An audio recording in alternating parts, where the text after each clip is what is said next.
ಈ ಚಿಕ್ಕ ಹಳದಿ ಕೋಳಿ ಮರಿ ಬಗ್ಗೆ ನೀವು ಆಗಾಗ ಕೇಳಿರಬಹುದು. ತುಂಬಾ ಚರ್ಚೆಯಲ್ಲಿತ್ತು ಈ ಕೂ.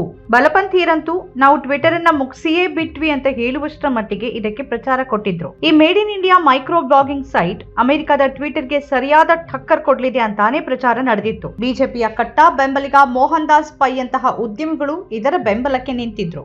ಈಗ ಕೂ ಮತ್ತೆ ಚರ್ಚೆಯಲ್ಲಿದೆ. ಕಾರಣ ಏನ್ ಗೊತ್ತಾ?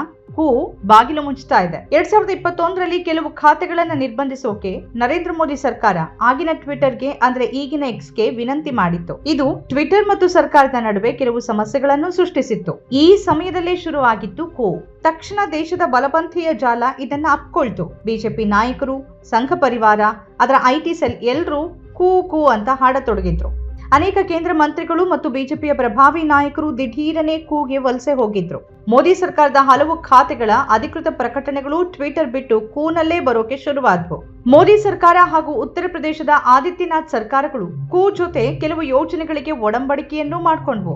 ಬಿಜೆಪಿಯ ಮುಖವಾಣಿ ಅಂತಾನೆ ಪರಿಗಣಿಸಲಾಗುವ ರಿಪಬ್ಲಿಕ್ ಟಿವಿ ಕೂಡ ಕೂ ಜೊತೆ ಒಪ್ಪಂದ ಮಾಡ್ಕೊಂಡಿತ್ತು. ಮೋದಿ ಸರ್ಕಾರಕ್ಕೆ ಭರ್ಜರಿ ಪ್ರಚಾರ ಕೊಡುವ ಮತ್ತು ಮುಸ್ಲಿಂ ವಿರೋಧಿ ದ್ವೇಷವನ್ನ ಅದರ ವೇದಿಕೆಯಲ್ಲಿ ಅನಿಯಂತ್ರಿತವಾಗಿ ಹರಡೋಕೆ ಅವಕಾಶ ಕೊಡುವ ಆರೋಪ ಕೂ ವಿರುದ್ಧ ಕೇಳಿ ಬಂದಿತ್ತು. ಅಮೆರಿಕದಲ್ಲಿ ಟ್ವಿಟರ್ ಜೊತೆ ಮುನಿಸಿಕೊಂಡ ಟ್ರಂಪ್ ಬೆಂಬಲಿಗರು ಪಾರ್ಲರ್ ಎಂಬ ಸೋಷಿಯಲ್ ಮೀಡಿಯಾ ಆಪ್ ಒಂದನ್ನ ನೆಚ್ಕೊಂಡಿದ್ರು. ಚೀನಾದಲ್ಲಿ ಅಲ್ಲಿನ ಸರ್ಕಾರ ಹೇಳಿದ ಹಾಗೆ ನಡೆಯುವ ವೇಬೋ ಅನ್ನೋ ಆಪ್ ಹೊಂದಿದೆ. ಬೇಕಿದ್ದೋ ಅನಿವಾರ್ಯವಾಗೋ ಅದೇ ರೀತಿಯಲ್ಲಿ ಭಾರತದಲ್ಲಿ ಕೂ ಗುರುತಿಸಿಕೊಂಡಿತ್ತು. ಪ್ರಾಥಮಿಕವಾಗಿ ಇಂಗ್ಲಿಷೇತರ ಭಾಷೆಗಳನ್ನ ಕೂ ಗುರಿಯಾಗಿಸಿಕೊಂಡಿತ್ತು. ಟ್ವಿಟರ್ ನಲ್ಲಿ ಬರೀ ಇಂಗ್ಲಿಷ್ ಭಾಷೆನೇ ಮೆರೆತಿದೆ. ಜಾಗತಿಕವಾಗಿ 80%ಕ್ಕಿಂತ ಹೆಚ್ಚು ಮಂದಿ ಸಾವಿರಾರು ಇತರ ಭಾಷೆ ಮಾತನಾಡೋರಿದ್ದಾರೆ. ಅವರಿಗಾಗಿ ಈ ವೇದಿಕೆ ಎಂದಿತ್ತು ಕೂ.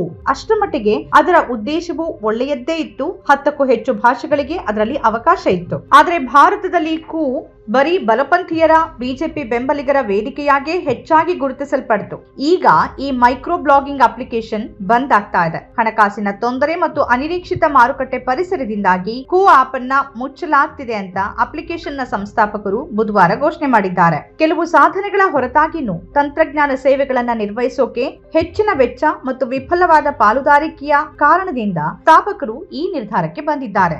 ಲಾಭ ಬರುವವರೆಗೆ ನಡೆಸಲು ಹೊಸ ಹೂಡಿಕೆ ಪಡೆಯುವಲ್ಲಿ ಕಂಪನಿ ವಿಫಲವಾಗಿದ್ದೇ ಇದಕ್ಕೆ ಮುಖ್ಯ ಕಾರಣ ಅಂತ ಕಂಪನಿ ಸ್ಥಾಪಕರಾದ ಅಪ್ರಮೇಯ ಹಾಗೂ ಮಯಾಂಕ್ ಪ್ರಕಟಣೆಯಲ್ಲಿ ಹೇಳಿದ್ದಾರೆ. ಅದರ ಉತ್ತುಂಗದಲ್ಲಿ ಕೂ ಸುಮಾರು 21 ಲಕ್ಷ ದೈನಂದಿನ ಸಕ್ರಿಯ ಬಳಕೆದಾರರನ್ನ ಮತ್ತು 9,000 ವಿಐಪಿಗಳನ್ನ ಒಳಗೊಂಡಂತೆ 1 ಕೋಟಿ ಮಾಸಿಕ ಬಳಕೆದಾರರನ್ನ ಹೊಂದಿತ್ತು. ಒಟ್ಟು 6 ಕೋಟಿಗೂ ಹೆಚ್ಚಿನ ಡೌನ್ಲೋಡ್ ಆಗಿತ್ತು. ಹಾಗಿದ್ರೂ ಹೆಚ್ಚು ಸಮಯ ಇದನ್ನ ನಡೆಸಿಕೊಂಡು ಹೋಗೋದ್ರಲ್ಲಿ ಕೂ ವಿಫಲವಾಗಿದೆ. ಹಳದಿ ಹಕ್ಕಿ ಕೂಗೆ ಬಲರೆಕ್ಕೆ ಮಾತ್ರ ಇರೋದ್ರಿಂದ ಹಾರೋಕೆ ಸಾಧ್ಯವಾಗ್ಲಿಲ್ಲ ಅಂತ ನಾನು ಭಾವಿಸ್ತಿದ್ದೇನೆ ಅಂತ ಎಕ್ಸ್ ಬಳಕೆದಾರರೊಬ್ಬರು ವ್ಯಂಗ್ಯವಾಡಿದ್ದಾರೆ. ಹೆಚ್ಚಿನ ಬಲಪಂಥೀಯರ ಪ್ರೋಪಗಂಡಾ ಚಿತ್ರಗಳು ಹೇಗೆ ವಿಫಲವಾಗಿದೆಯೋ ಅದೇ ರೀತಿ ಬಲಪಂಥೀಯರನ್ನೇ ನೆಚ್ಕೊಂಡಿದ್ದ ಕೂ ಕೂಡ ಈಗ ವಿಫಲವಾಗಿದೆ. ಕೇವಲ ರಾಷ್ಟ್ರೀಯತೆಯ ಮೇಲೆ ಒಂದು ವೇದಿಕೆಯನ್ನ ಮುನ್ನಡೆಸೋಕೆ ಸಾಧ್ಯವಿಲ್ಲ ಅನ್ನೋದು ಮತ್ತೊಮ್ಮೆ ಸಾಬೀತಾಗಿದೆ. ಒಂದು ಪ್ಲಾಟ್ಫಾರ್ಮ್ ನಡಿಬೇಕಿದ್ರೆ ಅದು ಎಲ್ಲ ವರ್ಗಗಳ ಬಳಕೆದಾರರನ್ನ ಸೆಳಿಬೇಕು.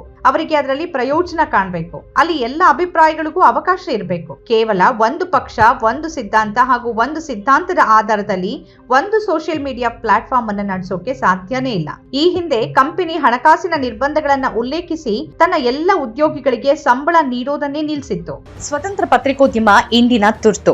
ಅದನ್ನ ವಾರ್ತಾ ಭಾರತಿ ಮಾಡ್ತಾ ಇದೆ. ನಮ್ಮ ಚಾನೆಲ್ ಅನ್ನ ಸಬ್ಸ್ಕ್ರೈಬ್ ಮಾಡೋದ್ರ ಜೊತೆಗೆ ಬೆಲ್ ಐಕಾನ್ ಒತ್ತಿ ನಮ್ಮನ್ನ ಬೆಂಬಲಿಸಿ. ಹಾಗೆ ನಮ್ಮ ಕಾರ್ಯಕ್ರಮಗಳನ್ನ ಲೈಕ್ ಮಾಡಿ, ಕಮೆಂಟ್ ಮಾಡಿ, ಅದನ್ನ ಬೇರೆಯವರಿಗೂ ಕೂಡ ಶೇರ್ ಮಾಡಿ. ಹೀಗೆ ನೀವು ಮಾಡಿದಾಗ ನಮ್ಮ ಚಾನೆಲ್ ಮತ್ತಷ್ಟು ಜನರಿಗೆ ತಲುಪತ್ತೆ. ಆ ಮೂಲಕ ನಮಗೆ ಸಹಕಾರ ಆಗುತ್ತೆ. ಇದು ನೀವು ಯಾವುದೇ ಖರ್ಚಿಲ್ಲದೆ ಮಾಡಬಹುದಾದ ಸಹಕಾರ. ಧನ್ಯವಾದ.